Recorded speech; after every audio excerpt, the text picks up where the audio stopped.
नमस्कार। हमारी खास पेशकश जय हो में आप सभी का बहुत बहुत स्वागत है। मैं हूं आनी और अगले आधे घंटे में आपको कुछ ऐसी कहानियां दिखाऊंगी, कुछ ऐसे लोगों से मिलवाऊंगी जिनका हौसला, जिनका जज्बा और जिनका जुनून देखकर मेरे साथ साथ आप भी कह उठेंगे जय हो। माँ तुझे सलाम, ये तो हम सभी कहते हैं, लेकिन क्या वाकई हम माँओं के बारे में सोचते हैं? एक माँ ही है जो अपने बच्चे की खुशी के सामने खुद की खुशी को भी नहीं देखती। तो चलिए आपको एक ऐसी पहल से रूबरू करवाते हैं जो ऐसी ही माँओं के लिए की गई है। सुमैया आफरीन ने इन माँओं के लिए कुछ खास किया है। क्या है ये पहल और किस तरह से ये एक बेहतरीन बदलाव ला रही है, आइए देखते हैं।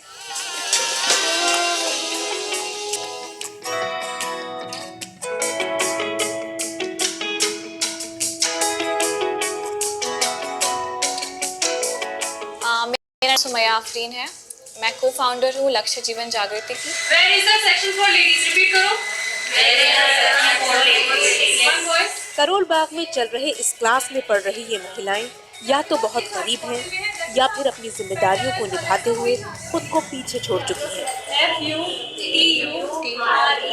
कुछ ऐसी भी हैं जो घरेलू हिंसा का शिकार हुई हैं, लेकिन आज ये अपने लिए वक्त निकालना चाहती हैं, एक नया लक्ष्य हासिल करना चाहती हैं। लास्ट 6 ईयर से हम लोग करोल बाग में मदर एजुकेशन पे काम कर रहे हैं, प्लस उनको स्किल ट्रेनिंग भी देते हैं। कि मैं बच्चों को ट्यूशन के लिए परेशान होती थी, फिर उसके बाद मैंने यहाँ थोड़ा सा इंग्लिश स्पीकिंग कोर्स किया, पढ़ाई की, तो मैम आज भी मेरे बच्चे इंग्लिश मीडियम में पढ़ते हैं और मैं खुद पढ़ाती हूँ। सबसे बड़ा चेंज तो मैं ये मानूंगी। सुमैया ने अपने इस मिशन को नाम दिया आओ साथ माँ। एक आवाज उन तमाम महिलाओं को इस पहल के साथ जुड़ने के लिए और इसको सफल बनाने के लिए।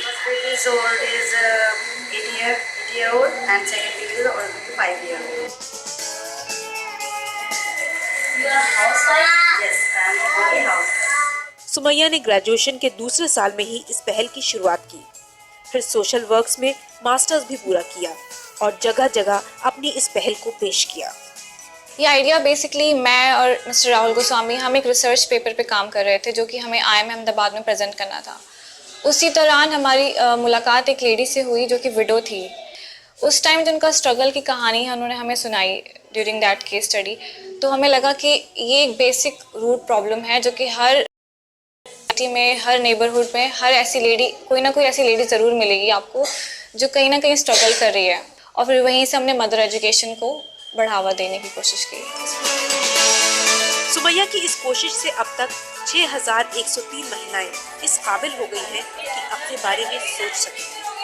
हमारे यहाँ एक काम वाली आती थी, हमने उनसे कहा ये काम करना बंद करो, पढ़ाई करना शुरू करो, काम हम कर लेंगे। तो सुमैया मैम ने कई दौरान झाड़ू भी हाथ में ले ली थी उनसे कि मैं कर रही हूँ, आप पढ़ने बैठो। तो जब वो पढ़ने लगी और एक दिन वो जब हमारे पास आई कि मैडम मेरे को रिज्यूमे बना दीजिए, मेरे को रिसेप्शन की जॉब मिल रही है, तो जो वो हमने अंतर उनकी आंखों में देखा वो शायद हमने कभी भी किसी भी तरीके के कस्टमर में नहीं देखा होगा। ये है रिंजू साहब। रिंजू 5 साल पहले अपने पति के साथ दिल्ली आई थी, लेकिन पति से तलाक हो जाने के बाद वो बिल्कुल टूट चुकी थी। घर वालों का भी कोई साथ नहीं, लेकिन रिंजू ने सुमैया की इस पहल का हिस्सा बनकर अपनी पढ़ाई पूरी की। आज ये सुमैया के साथ ही यहाँ ट्रेनर का काम कर रही है। प्रोग्राम को सुन के ही मुझे लगा कि शायद कहीं ना कहीं ये प्रोग्राम मेरे लिए बना है, क्योंकि शादी से पहले सबकी उम्मीद होती है, डिज़ायर होता है कि हाँ मैं आगे जाके ये करूँ वो करूँ, लेकिन शादी होने के बाद कुछ ऐसा मेरे साथ भी नहीं हो पाया था और वो सारी चीज़ें लग रहा था कि अधूरी है, कभी पूरी हो पाएगी या नहीं हो पाएगी। तो जब ये मौका मिला मुझे अस्मा का, तो मैंने यहाँ पे ज्वाइन किया। एज अ स्टूडेंट मैंने ज्वाइन किया। मुझे काफ़ी सारी चीज़ें यहाँ पे सिखाई गई, कम्युनिकेशन सिखाई गई, कॉन्फिडेंस मेरा बिल्डअप किया गया, कंप्यूटर एजुकेशन ली, मुझे सब कुछ यहाँ से सिखाया गया मुझे। और उसके बाद मैंने फिर यहाँ पे मैंने बोला कि जैसे मैं यहाँ पे आई हूँ, मेरी तरह भी काफ़ी सारी लेडीज़ होंगी जो इस सिचुएशन से फेस कर रही होंगी या सिंगल पेरेंट या ऐसा कुछ होंगी, तो मैं ऐसा कम्युनिटी वर्कर यहाँ पे काम करना चाहूँगी। उन लोगों को जाके काउंसलिंग करना चाहूँगी, समझाना चाहूँगी कि वो भी यहाँ आएँ और जो भी उनकी प्रॉब्लम्स है वो कैसे खुद से उनको मैनेज करे, किस तरीके से वहाँ से हटे। मैं उनसे बात करना चाहती थी एक्चुअली। ये शुरुआत इतनी आसान नहीं थी। इसके लिए सुमैया के साथी घर घर जाकर सर्वे करते हैं। सुमैया खुद इन लोगों की काउंसलिंग भी करती हैं।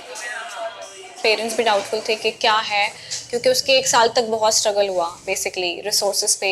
We were short of resources और हमने 7,000 रुपीज़ से स्टार्ट किया था बेसिकली सेंटर। जो हमारे पास कुछ भी पॉकेट मनी था हमने वो सब लगा दिया था रजिस्ट्रेशन में और सेंटर स्टार्ट करने में।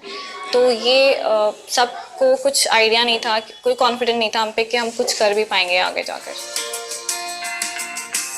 इन माओं के आत्मविश्वास को देखकर ये साफ जाहिर है कि सुमैया की ये कोशिश कामयाब हो रही है। करोल बाग की महिलाओं को सुमैया का साथ मिला। ऐसे ही हर जगह सुमैया जैसे लोग हों तो कोई भी महिला अपने आप से अनजान नहीं रहेगी। टाटा सोशल फंड में सुमैया को बेस्ट एंटरप्राइज का अवार्ड मिला।